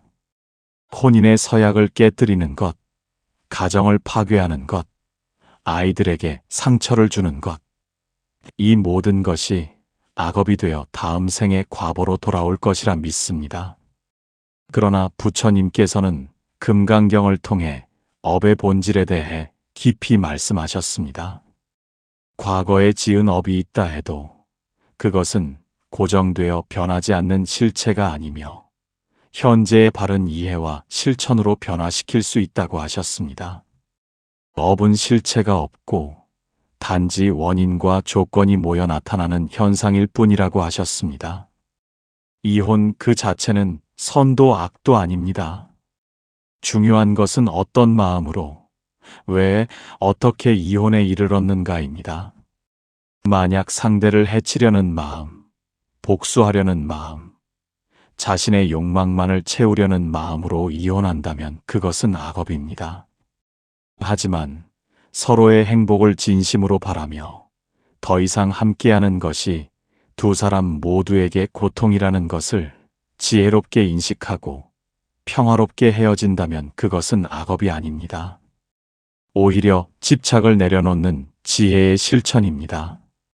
임재선사에게 한 제자가 물었습니다. 저는 아내와 헤어지려 합니다. 하지만 이것이 악업을 짓는 것은 아닌지 두렵습니다. 임재선사가 소리쳤습니다. 선악을 따지는 그 마음이 이미 업이니라. 제자가 당황하여 물었습니다. 그럼 어떻게 해야 합니까? 임재선사가 답했습니다. 선악을 떠나 지금 이 순간 무엇이 자비로운 선택인지를 보라. 그대와 상대 모두를 위한 길이 무엇인지 지혜로 살펴라. 이 가르침의 핵심은 업을 선과 악이라는 이원적 개념으로 판단하지 말라는 것입니다. 우리가 매 순간 내리는 선택이 자비에서 나오는가, 지혜에서 나오는가를 살피라는 것입니다. 관계를 유지하는 것이 두 사람 모두에게 계속되는 고통이라면 그 고통의 씨앗을 매일 뿌리는 것이야말로 악업입니다. 평화롭게 헤어져 각자 새로운 삶을 살아가는 것이 진정한 자비일 수 있습니다. 한 사업가가 있었습니다. 그는 아내와 끊임없이 다투었고 집에 돌아가는 것이 두려울 정도였습니다. 하지만 이혼은 악업을 짓는 것이라 믿어 참았습니다. 어느 날 그는 사업상 큰 실수를 저질렀습니다. 집안의 불화로 인한 스트레스가 일에까지 영향을 미친 것입니다. 그는 깨달았습니다. 관계를 유지한다는 명분으로 자신도 망치고 아내도 불행하게 만들고 있었다는 것을. 두 사람은 상담을 통해 솔직하게 대화를 나누었고 함께하는 것보다 따로 사는 것이 서로에게 더 나은 선택임을 인정했습니다. 이혼 후 그는 비로소 일에 집중할 수 있었고 전 아내도 자신의 꿈을 펼칠 수 있었습니다. 잠들기 전 여러분의 두려움을 들여다보세요. 악업에 대한 두려움 때문에 매일 더 큰 고통의 씨앗을 뿌리고 있지는 않습니까? 진정한 악업은 이혼 그 자체가 아니라 자비와 지혜를 잃은 마음이라는 것을 기억하십시오. 금강경에서는 이렇게 말씀하십니다. 과거에 지은 업이 있다 해도 그것은 고정된 실체가 아니며 현재의 바른 이해와 실천으로 변화시킬 수 있다. 이처럼 업의 본질을 알았다면 이제 우리는 이혼 후 실제로 어떤 업들이 소멸되고 어떤 새로운 업들이 생겨나는지를 살펴보아야 합니다. 결혼 생활 중에 우리는 수많은 업을 짓습니다. 서로를 아끼고 돌보는 선업도 있지만 다투고 원망하고 미워하는 악업도 있습니다. 약속을 지키려 애쓰는 업도 있고 상대를 무시하고 상처 주는 업도 있습니다. 이 모든 업들은 마음의 밭에 씨앗으로 심어져 조건이 갖춰지면 싹을 틔웁니다. 이혼을 할 때 과거에 지은 업들이 모두 사라지는 것은 아닙니다. 법구경에서는 이렇게 가르칩니다. 지은 업은 반드시 과보를 맺는다고 하셨습니다. 하지만 그 과보의 형태는 고정되어 있지 않고 현재의 마음과 행동에 따라 달라질 수 있다고 하셨습니다. 결혼 생활 중 상대에게 준 상처와 고통은 업으로 남아 있습니다. 그것은 이혼한다고 해서 자동으로 사라지지 않습니다. 하지만 이혼 과정에서 어떤 마음을 내느냐에 따라 그 업의 무게는 달라집니다. 만약 상대를 용서하고 자신의 잘못을 참회하며 평화롭게 헤어진다면 과거의 악업은 가볍게 변화합니다. 반대로 원망과 증오를 키우며 싸우고 해치려 한다면 과거의 악업 위에 새로운 악업을 더하는 것입니다. 운문선사에게 한 제가자가 찾아와 물었습니다. 저는 아내와 10년을 다투며 살았습니다. 이제 이혼하려 하는데 지난 10년간 지은 악업은 어떻게 됩니까? 운문선사가 답했습니다. 씨앗은 이미 뿌려졌으나 물을 주지 않으면 싹트지 않느니라. 무슨 뜻입니까? 운문선사가 말했습니다. 과거의 업은 바꿀 수 없으나 그 업이 어떤 과보로 이끌지는 지금 이 순간의 마음에 달려 있느니라. 용서하고 놓아주면 씨앗은 말라버리고 원망하고 집착하면 씨앗은 자라나느니라. 이 가르침은 매우 중요합니다. 과거는 바꿀 수 없지만 과거의 업이 어떤 결과를 맺을지는 현재의 우리 마음에 달려 있다는 것입니다. 마치 씨앗이 땅에 떨어졌어도 물과 햇빛이 없으면 싹트지 못하듯 업의 씨앗도 조건이 갖춰져야 과보를 맺습니다. 그 조건을 만드는 것이 바로 현재의 마음입니다. 한 여성이 있었습니다. 남편의 외도로 깊이 상처받았고 이혼 과정에서 남편에게 복수하려 했습니다. 재산을 모두 가져가려 했고 아이들이 아버지를 미워하게 만들려 했습니다. 하지만 어느 날 스님의 법문을 들었습니다. 원망은 새로운 독을 마시는 것이고 용서는 자신을 자유롭게 하는 것이라는 내용이었습니다. 그녀는 깊이 참회했습니다. 과거 남편에게서 받은 상처도 고통이었지만 지금 자신이 키우는 원망이 더 큰 독이라는 것을 깨달았습니다. 그녀는 남편을 용서하기로 했습니다. 완전히 잊을 수는 없었지만 더 이상 복수하려는 마음을 키우지 않았습니다. 이혼 후 그녀는 마음의 평화를 찾았고 새로운 삶을 시작할 수 있었습니다. 잠들기 전 여러분이 붙들고 있는 과거를 떠올려 보세요. 그 과거에 물을 주고 있습니까? 아니면 말려버리고 있습니까? 용서는 상대를 위한 것이 아니라 자신을 자유롭게 하는 것임을 기억하십시오. 유마경에서는 이렇게 말씀하십니다.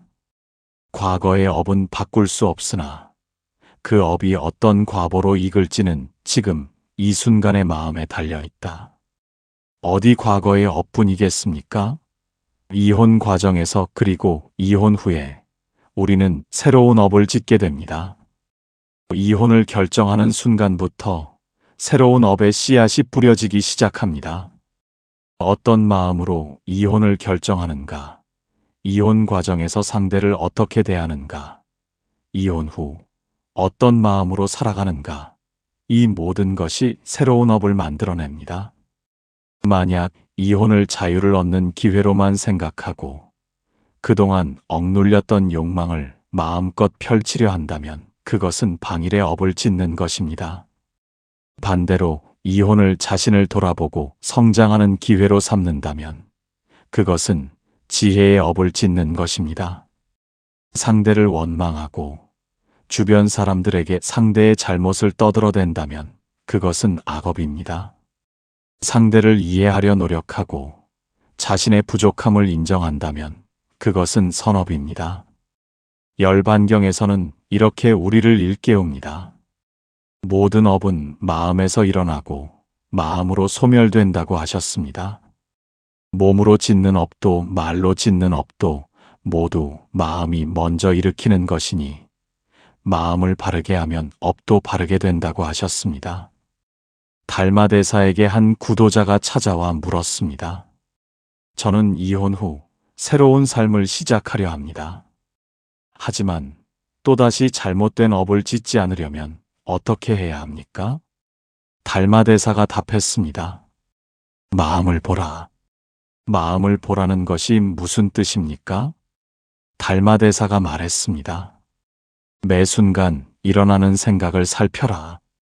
그 생각이 탐욕에서 나오는가, 분노에서 나오는가, 어리석음에서 나오는가, 아니면 자비에서 나오는가, 지혜에서 나오는가, 이것을 보는 것이 마음을 보는 것이니라. 그러면 나쁜 생각이 일어나지 않게 할 수 있습니까? 달마대사가 다시 말했습니다. 생각을 막으려 하지 말고 다만 보기만 하라.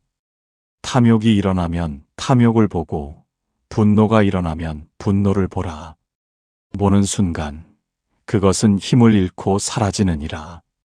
이 대화는 업을 짓지 않는 핵심 방법을 보여줍니다. 나쁜 생각이나 감정이 일어나는 것 자체를 막을 수는 없습니다. 중요한 것은 그것을 알아차리는 것입니다. 분노가 일어날 때 그것에 휩쓸려 상대를 공격하면 악업이 됩니다. 하지만 분노가 일어나는 것을 알아차리고 그것이 단지 조건에 의해 일시적으로 나타난 현상임을 본다면 그 분노는 행동으로 옮겨지지 않고 저절로 사라집니다. 한 중년 남성이 있었습니다. 이혼 후 그는 자유를 만끽하려 했습니다. 늦은 시간까지 술을 마시고 여러 여성들과 만나고 돈을 함부로 쓰기 시작했습니다. 처음에는 즐거웠습니다. 그러나 시간이 지날수록 공허함이 커졌습니다. 그는 자유를 얻었다고 생각했지만 실제로는 욕망의 노예가 되어 있었습니다. 어느 날 그는 우연히 명상센터를 방문했고 육조단경의 한 구절을 들었습니다. 밖의 모든 선악을 생각하지 않을 때 본성이 스스로 깨끗하고 맑아진다는 내용이었습니다. 그는 깊이 반성했습니다. 이혼은 새로운 방종의 시작이 아니라 자신을 돌아보는 기회여야 한다는 것을. 그는 명상을 시작했고 매일 자신의 마음을 관찰했습니다. 욕망이 일어날 때 그것을 알아차리고 분노가 일어날 때 그것을 보았습니다. 천천히 그의 마음은 고요해졌고 진정한 평화를 찾았습니다. 잠들기 전 오늘 하루 일어났던 생각들을 떠올려 보세요. 탐욕은 몇 번 일어났습니까? 분노는 몇 번 일어났습니까? 그것들을 알아차렸습니까? 아니면 그것에 휩쓸렸습니까? 알아차림이 곧 자유의 시작임을 기억하십시오. 육조단경에서는 이렇게 말씀하십니다. 밖의 모든 선악을 생각하지 않을 때 본성이 스스로 깨끗하고 맑아진다. 우리는 종종 이혼 후 만나는 새로운 사람들과의 관계에서도 업의 법칙이 어떻게 작용하는지 궁금해하곤 합니다. 어떤 이들은 이렇게 생각합니다. 이혼한 사람은 이미 한 번 관계를 망쳤으니 다음 관계도 실패할 것이다. 전생의 업보가 나쁘기 때문에 행복한 관계를 맺을 수 없다. 이혼의 업보로 인해 다음 생에도 외롭게 살 것이다. 그러나 이것은 업에 대한 근본적인 오해입니다. 반야심경에서는 이렇게 우리를 일깨웁니다. 고정된 실체란 존재하지 않으며 모든 것은 조건에 따라 생겨나고 사라진다고 하셨습니다. 업 역시 고정된 실체가 아닙니다. 변화할 수 있고 전환될 수 있습니다. 이혼은 한 관계의 끝이지만 동시에 새로운 시작입니다. 중요한 것은 과거의 관계에서 무엇을 배웠는가입니다. 왜 관계가 깨졌는지, 자신의 어떤 면이 문제였는지, 어떤 집착과 기대가 고통을 만들었는지를 깊이 성찰한다면 그것은 지혜의 업을 짓는 것입니다. 이 지혜는 다음 관계에서 같은 실수를 반복하지 않게 합니다. 반대로 과거의 관계를 돌아보지 않고 모든 책임을 상대에게만 돌리며 같은 패턴을 반복한다면 그것은 무명의 업을 짓는 것입니다. 이 무명은 다음 관계에서도 같은 고통을 만들어냅니다. 남전선사에게 한 여성이 찾아와 물었습니다. 저는 이혼 후 새로운 사람을 만났습니다. 그런데 전 남편과 같은 문제들이 다시 나타납니다. 이것이 제 업보입니까? 남전선사가 답했습니다.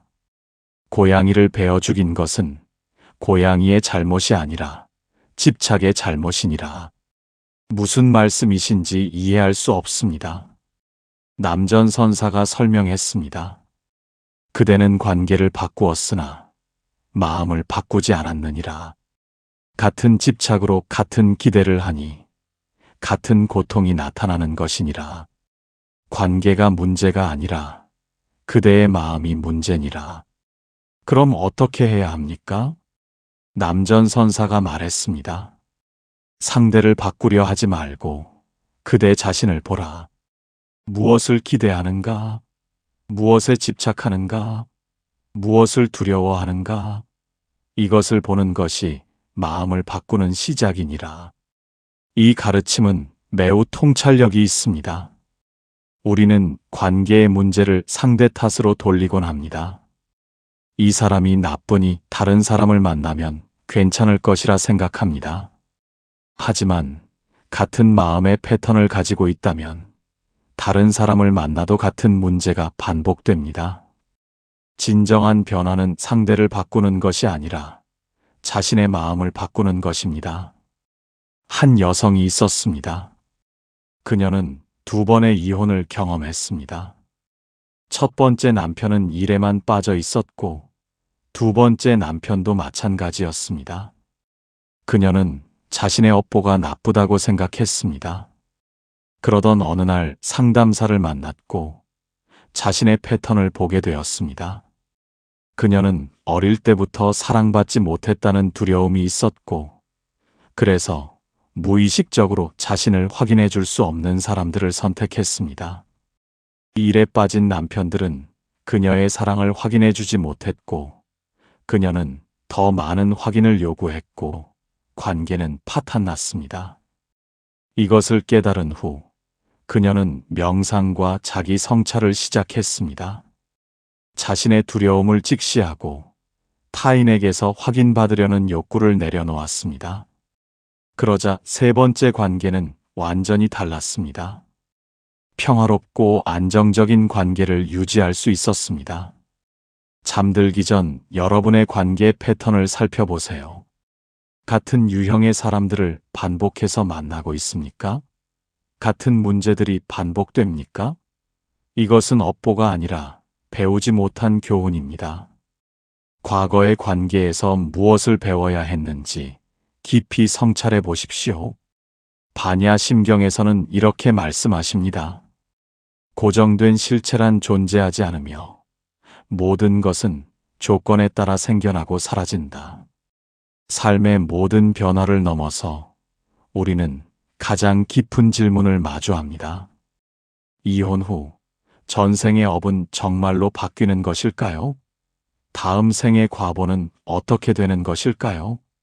많은 사람들이 이렇게 믿습니다.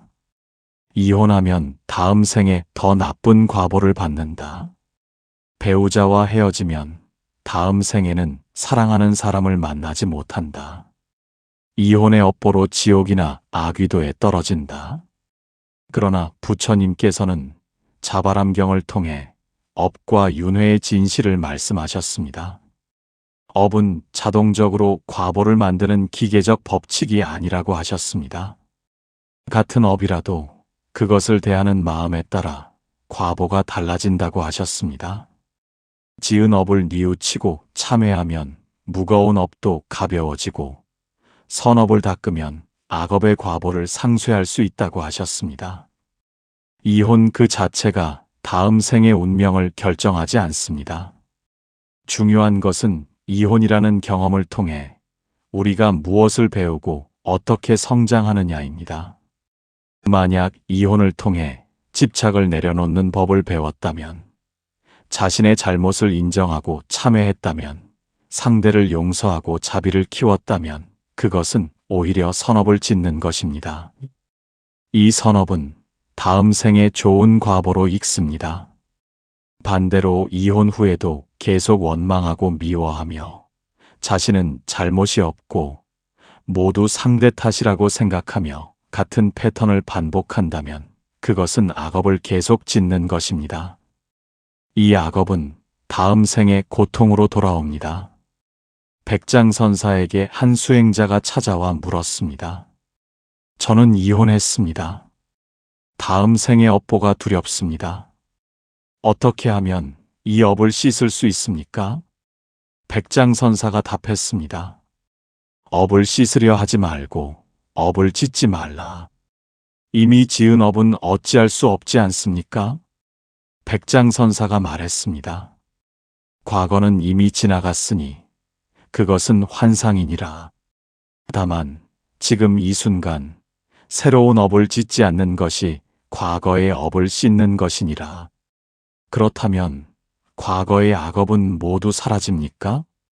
백장선사가 다시 말했습니다. 사라지고 남음을 따지지 말라. 다만 지금 이 순간 바른 마음으로 바른 행동을 하면 그것으로 족하니라. 과거를 걱정하고 미래를 두려워하는 그 마음이 바로 새로운 업이니라.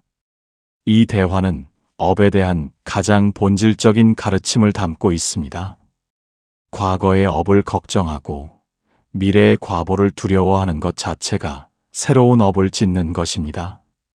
진정으로 업에서 자유로워지는 길은 과거를 놓아주고 미래를 염려하지 않으며 오직 지금 이 순간 바른 마음으로 사는 것입니다. 한 노인이 있었습니다. 그는 젊은 시절 이혼했고 평생 그것을 후회하며 살았습니다. 다음 생에 지옥에 갈까 두려워 밤마다 악몽에 시달렸습니다. 80평생을 과거의 죄책감과 미래의 두려움 속에서 보냈습니다. 임종을 앞두고 한 스님을 만났습니다. 스님이 물었습니다. 평생 무엇을 하셨습니까? 노인이 대답했습니다. 과거를 후회하고 미래를 두려워했습니다. 스님이 말했습니다. 그대는 과거에도 살지 못했고, 현재에도 살지 못했고, 미래에도 살지 못했소? 단 한 번도 진정으로 살아본 적이 없구려. 그 순간 노인은 깨달았습니다. 자신이 이혼이라는 과거의 사건에 매여 인생 전체를 낭비했다는 것을. 진정한 악업은 이혼이 아니라 그것을 붙들고 놓지 않은 집착이었다는 것을. 노인은 마지막 순간 모든 것을 놓아주었고 평화롭게 눈을 감았습니다. 잠들기 전 여러분이 붙들고 있는 과거와 두려워하는 미래를 살펴보세요. 그것들이 지금 이 순간의 평화를 빼앗고 있지는 않습니까? 과거를 놓아주고 미래를 염려하지 않으며 오직 지금 이 순간 바르게 사는 것이 진정한 업의 소멸임을 기억하십시오. 자바람경에서는 이렇게 말씀하십니다. 같은 업이라도 그것을 대하는 마음에 따라 과보가 달라지며 지은 업을 뉘우치고 참회하면 무거운 업도 가벼워진다. 그렇다면 우리는 구체적으로 어떻게 이혼이라는 경험을 지혜와 성장의 기회로 삼을 수 있을까요? 첫째, 참회의 실천입니다. 참회는 단순히 미안하다고 말하는 것이 아닙니다. 자신의 행동과 마음을 깊이 돌아보고 무엇이 잘못되었는지 명확히 인식하며 다시는 같은 실수를 반복하지 않겠다는 결심을 하는 것입니다. 결혼 생활 중 우리는 수많은 실수를 합니다. 상대의 말을 경청하지 않았을 수도 있고 자신의 욕구만을 주장했을 수도 있습니다. 상대를 무시하거나 상처 주는 말을 했을 수도 있고 약속을 지키지 않았을 수도 있습니다. 이런 모든 것들을 있는 그대로 인정하고 참회하는 것이 첫 번째 단계입니다. 화엄경에서는 이렇게 말씀하십니다. 참회는 과거의 악업을 씻는 맑은 물과 같다고 하셨습니다. 진심으로 참회하면 천년 묵은 어둠도 한순간의 빛으로 사라진다고 하셨습니다. 마조선사에게 한 승려가 찾아와 물었습니다. 저는 과거에 많은 잘못을 저질렀습니다. 참회한다고 그 업이 정말 사라집니까? 마조선사가 답했습니다. 거울에 먼지가 쌓였을 때 먼지가 거울의 본성을 바꾸는가? 아닙니다. 먼지를 닦으면 본래의 맑음이 드러납니다. 마조선사가 말했습니다. 그러하니라. 업은 마음의 본성을 바꾸지 못하느니라. 다만 가리울 뿐이니라. 참회로 업의 먼지를 닦으면 본래의 맑은 성품이 드러나느니라. 그럼 참회만 하면 모든 업이 사라집니까? 마조선사가 다시 말했습니다. 말로만 하는 참회는 먼지 위에 먼지를 더하는 것이니라. 진정한 참회는 잘못을 깊이 인식하고 다시는 반복하지 않겠다는 결심으로 매일의 행동을 바꾸는 것이니라. 둘째, 용서의 실천입니다. 상대를 용서하는 것은 상대를 위한 것이 아닙니다. 자신을 자유롭게 하는 것입니다. 원망과 증오를 붙들고 있는 것은 독을 담은 그릇을 계속 들고 있는 것과 같습니다. 무거운 것은 그릇이 아니라 그것을 놓지 않으려는 마음입니다. 용서는 상대의 잘못을 인정하는 것도 아니고 상대를 다시 받아들이는 것도 아닙니다. 단지 그 사건에 대한 감정적 집착을 내려놓는 것입니다. 일어난 일은 일어난 것이고 이제 그것에 더 이상 에너지를 쏟지 않겠다는 결정입니다. 조동선사에게 한 여성이 찾아와 물었습니다. 남편이 저를 배신했습니다. 어떻게 용서할 수 있겠습니까? 조동선사가 답했습니다. 용서하려 하지 말고 다만 놓으라. 놓는다는 것이 무슨 뜻입니까? 조동선사가 말했습니다. 뜨거운 석탄을 손에 쥐고 있으면 손이 타느니라. 그것을 놓는 것이 용서니라. 석탄이 나쁘다 좋다를 판단할 필요 없이 다만 놓기만 하면 되느니라. 하지만 상대가 저지른 일은 분명 잘못입니다. 조동선사가 다시 말했습니다. 그러하니라. 그것은 상대의 업이니라. 그러나 그대가 그것을 붙들고 있으면 그것은 그대의 업이 되느니라. 상대의 업까지 그대가 짊어질 필요가 있는가? 셋째, 자기 성찰의 실천입니다. 관계가 깨진 것을 모두 상대 탓으로 돌리는 것은 쉽습니다. 하지만 모든 관계는 두 사람이 함께 만드는 것입니다. 자신의 어떤 면이 관계를 어렵게 만들었는지, 어떤 집착과 기대가 고통을 키웠는지 깊이 들여다보아야 합니다. 한 남성이 있었습니다. 그는 이혼 후 모든 것을 전 아내 탓으로 돌렸습니다. 주변 사람들에게 아내가 얼마나 이기적이고 냉정했는지 떠들어댔습니다. 하지만 시간이 지나며 새로운 관계에서도 같은 문제들이 나타났습니다. 그제서야 그는 깨달았습니다. 문제는 상대가 아니라 자신이었다는 것을. 그는 자기 자신을 깊이 들여다보기 시작했습니다.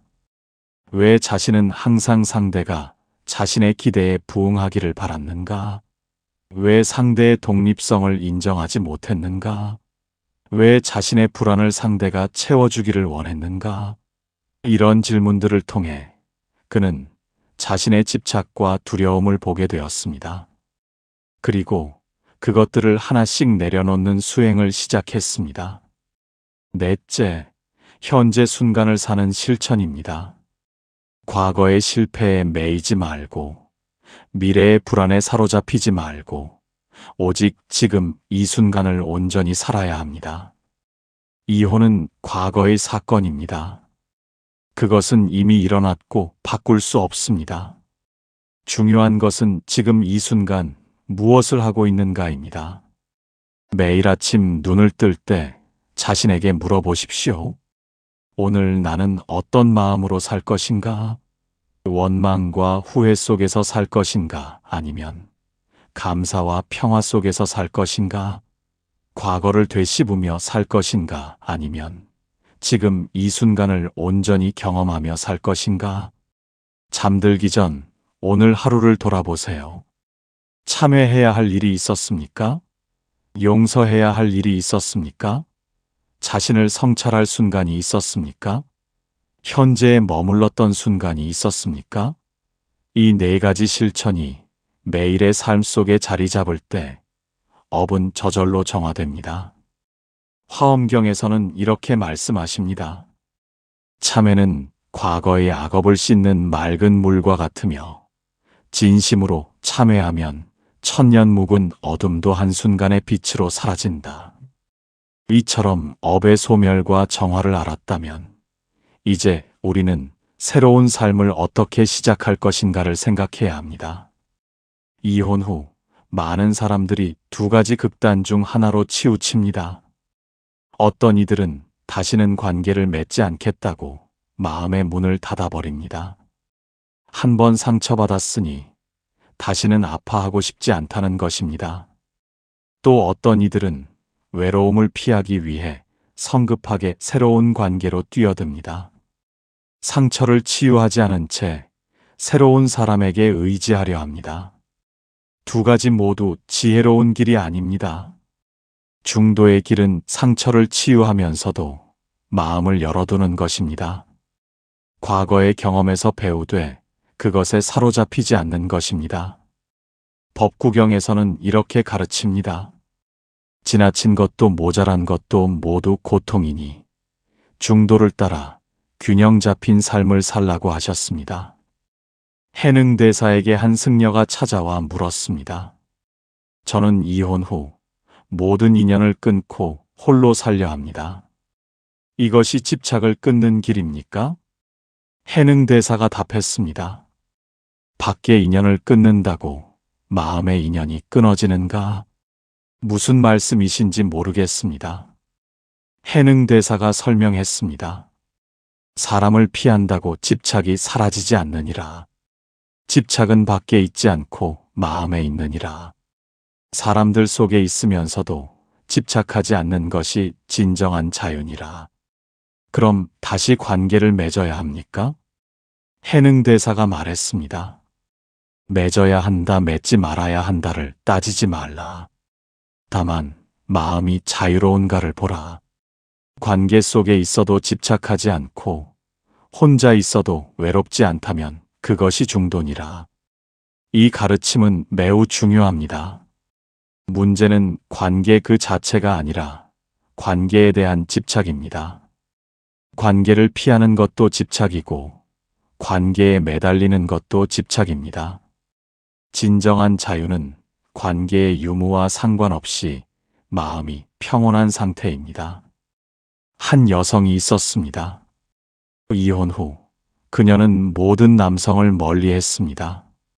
10년을 혼자 살았습니다. 자유롭다고 생각했지만 마음 깊은 곳에는 두려움이 자리 잡고 있었습니다. 다시 상처받을까봐, 다시 실패할까봐 두려웠습니다. 어느 날 그녀는 깨달았습니다.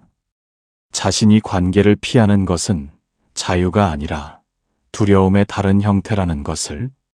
그녀는 천천히 마음을 열기 시작했습니다. 새로운 사람들을 만나되 집착하지 않았습니다.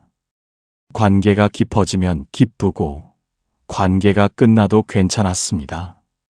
비로소 진정한 자유를 맛보았습니다. 새로운 삶에서 가장 중요한 것은 자기 자신과의 관계를 회복하는 것입니다. 우리는 종종 타인과의 관계에 너무 많은 에너지를 쏟느라 자기 자신을 잃어버립니다.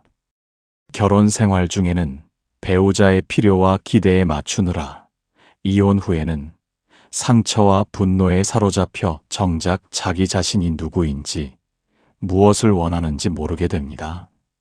명상을 시작하십시오. 매일 조용히 앉아 자신의 호흡을 관찰하고 일어나는 생각과 감정을 있는 그대로 바라보십시오. 판단하지 말고 밀어내려 하지 말고 단지 보기만 하십시오. 이것이 자기 자신과 다시 만나는 길입니다. 자신을 돌보십시오. 몸을 건강하게 하고 마음을 평온하게 하고 영혼을 풍요롭게 하는 일들을 하십시오. 좋아하는 책을 읽고 아름다운 음악을 듣고 자연 속을 걷고 의미 있는 일을 하십시오. 자신을 용서하십시오. 완벽하지 않아도 괜찮습니다. 실수했어도 괜찮습니다. 그것이 인간입니다. 자신에게 자비로운 친구가 되어 주십시오. 잠들기 전 자신에게 물어보세요. 오늘 나는 나 자신에게 친절했습니까? 나를 돌보았습니까? 나와 깊이 연결되는 순간이 있었습니까? 자기 자신과의 관계가 회복될 때 타인과의 관계도 자연스럽게 건강해집니다. 법구경에서는 이렇게 말씀하십니다.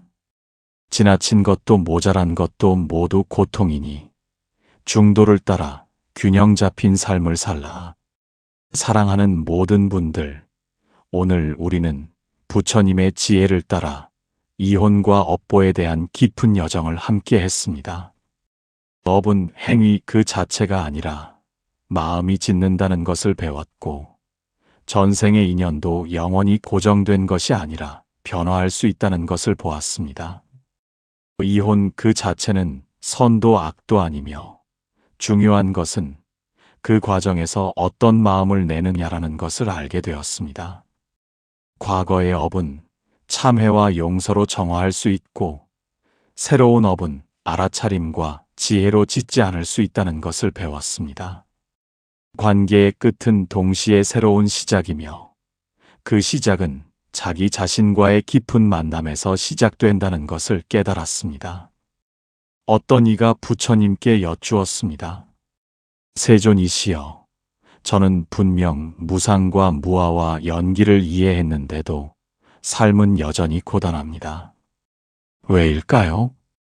부처님께서는 조용히 말씀하셨습니다. 그대는 무상을 들었을 뿐 무상을 살지 않았고 무아를 알았을 뿐 무아를 체험하지 않았으며 연기를 이해했을 뿐 연기를 실천하지 않았느니라. 이 한마디가 우리 모두에게 깊은 울림이 되기를 바랍니다. 오늘의 법문을 듣고 고개를 끄덕이는 것에서 그치지 마십시오. 이제부터라도 우리는 업의 진리를 머리로만 아는 것이 아니라 매 순간의 삶으로 살아내는 사람이 되어야겠습니다. 이혼을 경험했든 아니든 관계의 어려움을 겪고 있든 아니든 우리 모두는 끊임없이 업을 짓고 있습니다. 매 순간의 생각, 말, 행동이 업의 씨앗입니다. 그 씨앗이 어떤 과보로 익을지는 지금 이 순간 우리의 마음에 달려 있습니다. 과거를 놓아주십시오. 미래를 염려하지 마십시오. 오직 지금 이 순간 자비롭고 지혜로운 마음으로 사십시오. 그것이 모든 업을 정화하고 새로운 행복의 씨앗을 뿌리는 길입니다. 부디 여러분의 마음의 불안과 고통 대신 지혜에서 비롯된 평화와 자비가 강물처럼 흐르기를 진심으로 발언합니다. 모든 관계 속에서 집착 없는 사랑을, 모든 이별 속에서 원망 없는 놓아줌을, 모든 순간 속에서 깨어있는 알아차림을 얻으시기를 기원합니다. 마음의 평화를 얻으셨다면 좋아요로 응답해 주시고 댓글에 나무아미타불 관세음보살을 남겨주시며 복을 지어보세요. 이 법문이 인연 닿는 모든 이들에게 전해져 온 세상이 고통에서 벗어나 행복하기를 기원합니다.